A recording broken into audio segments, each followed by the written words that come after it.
Hi hello வணக்கம் friends. நான் உங்கள் ஸ்வீட் அம்மு பேசுகிறேன். இன்றைக்கி என்ன ரெசிபி செய்ய போகிறேன்னு பார்த்தீங்கன்னா, மஷ்ரூம் பெப்பர் ஃப்ரை எப்படி செய்யலான்னு பார்க்கலாம் வாங்க. ஒரு தவா வச்சுக்கோங்க. அதில் பெப்பர்,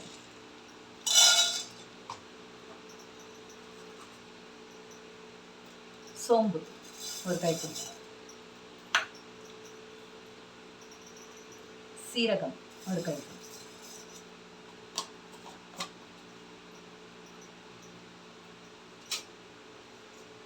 நல்லா ஸ்லிம் ஃப்ளேமில் வச்சு வறுத்து எடுத்துக்கோங்க. கறிகிடக்கூடாது. அடுப்பு ஸ்லோலியே இருக்கட்டும்.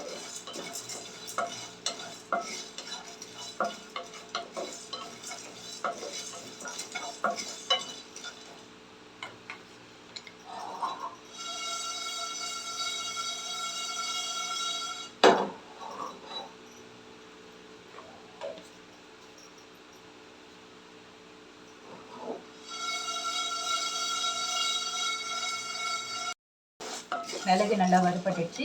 இப்போ இதை ஒரு பாத்திரத்தில் மாற்றிக்கலாம். இது நல்லா ஆறட்டும். அதே பேனில் தேவையான ஆயில் சேர்த்துக்கோங்க.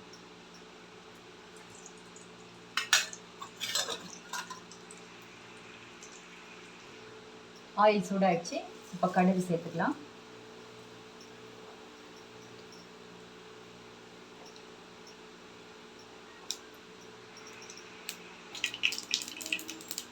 கடுகு பொரிஞ்சிருச்சு. இப்போ ஒரு பட்டை 2 லவங்கம் சேர்த்துக்கலாம்.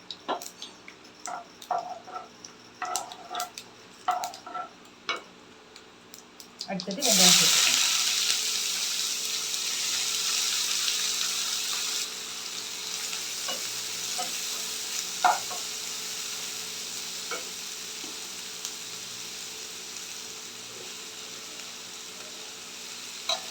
வெங்காயம் கொஞ்சம் அதிகமாகவே சேர்த்துக்கோங்க.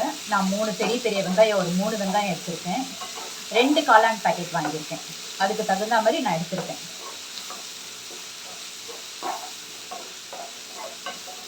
இது நல்லா ப்ரௌன் கலராக மாறிட்டோம். அது வரைக்கும் வதக்கி கொடுங்க.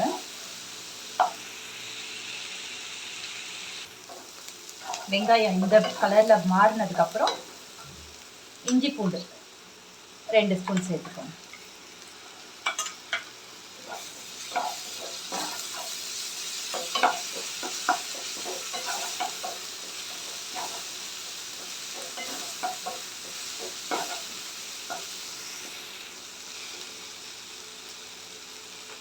நான் ஒரு பச்சை மிளகாய் சேர்த்துக்கிறேன். நீங்கள் காரத்துக்கு வேணும்னா 2-3 சேர்த்துக்கலாம். அதுவும் சின்ன சின்னதாக நறுக்கி போட்டுக்கலாம். நான் நீல வாக்கில் கட் பண்ணி 2 மிளகாய் போட்டுருக்கேன். இப்போ தக்காளி சேர்த்துக்கலாம்.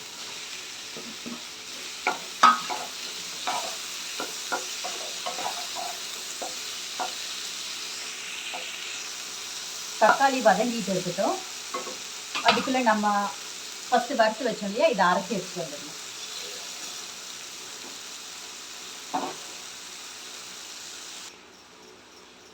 இதில் கருவேப்பிலை சேர்த்துக்கோங்க.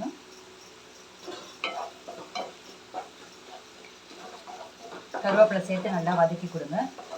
இப்போ இதுக்கு தேவையான மசாலாவை சேர்த்துக்கலாம். மஞ்சள் பொடி, தனி மிளகாய்த்தூள் 2 ஸ்பூன் சேர்த்துக்கிறேன்.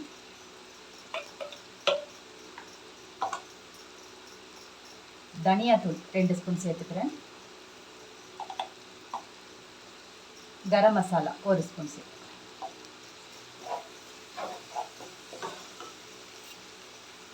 தேவையான அளவு உப்பு. இது சேர்த்து எல்லாம் பச்சை வாசனை போகிற வரைக்கும் நல்லா வதக்கி விடுங்க.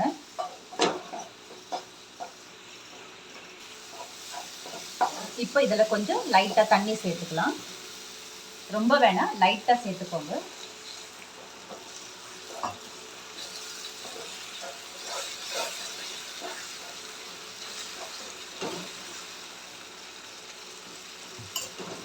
தண்ணி சேர்த்து கொஞ்ச நேரம் மூடி வைக்கலாம்.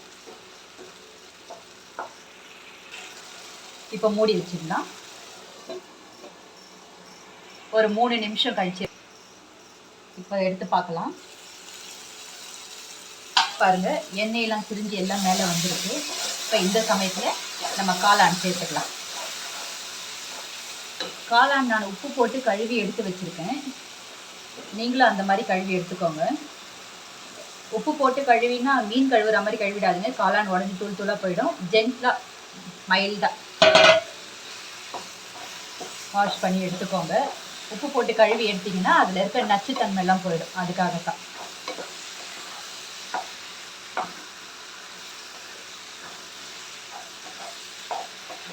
நல்லா பரட்டி விடுங்க. இப்போ நம்ம எதுவும் தண்ணி சேர்க்க தேவையில்லை. தண்ணி ஆல்ரெடி காளான்ல எப்பவுமே தண்ணி அதுவாகவே விடும்.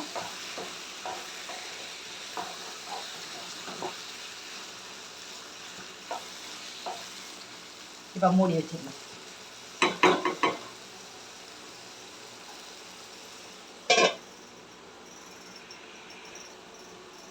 அப்பப்போ எடுத்து வதக்கி கொடுத்துட்டே இருங்க.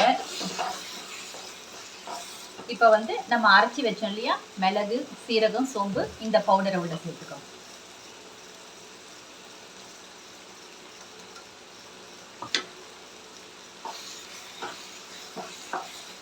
இப்போவே சேர்த்திங்கன்னா தான் அந்த மிளகுல இருக்க காரம் எல்லாமே காளான்ல இறங்கி அது ஒரு டேஸ்ட் கொடுக்கும்.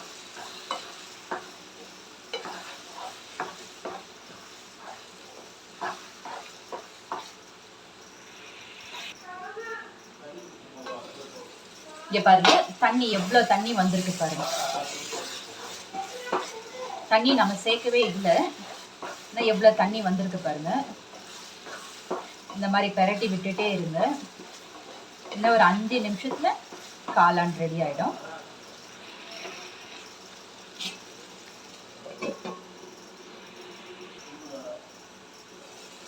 அப்பப்போ எடுத்து கலரி விட்டுட்டே இருங்க, இல்லைன்னா அடி பிடிச்சிடும்.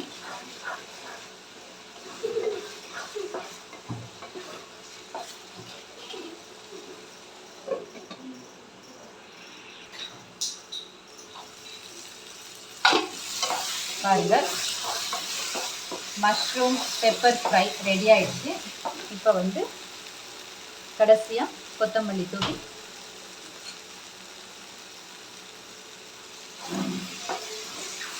அவ்வளோதாங்க. இப்போ இதை ஒரு பவுலில் சர்வ் பண்ணிக்கலாம்.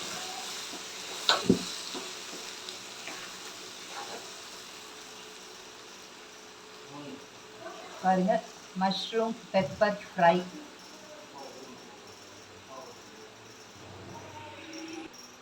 பாருங்க, சுட சுட மஷ்ரூம் பெப்பர் ஃப்ரை. இதை நான் டேஸ்ட் பண்ணி சொல்கிறேன், எப்படி இருக்குன்னு பார்க்கலாம்.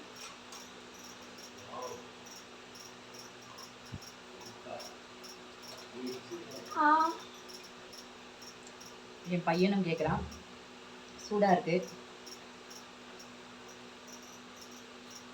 வாவ், சூப்பருங்க, செம்மையாக இருக்குது. மட்டன் சுக்கா செய்வோம் இல்லையா, அந்த டேஸ்ட் இதில் இருக்குது. நீங்களும் ட்ரை பண்ணி பாருங்கள், கமெண்டில் சொல்லுங்கள் எப்படி இருக்குன்னு. என்னோடய சேனல் இப்போ தான் பார்க்குறீங்கன்னா சப்ஸ்கிரைப் பண்ணிக்கோங்க, பெல் ஐக்கான் ப்ரெஸ் பண்ணிக்கோங்க. அப்போ தான் நான் போடுற நோட்டிஃபிகேஷன் உங்களை வந்து சேரும். தேங்க்யூ.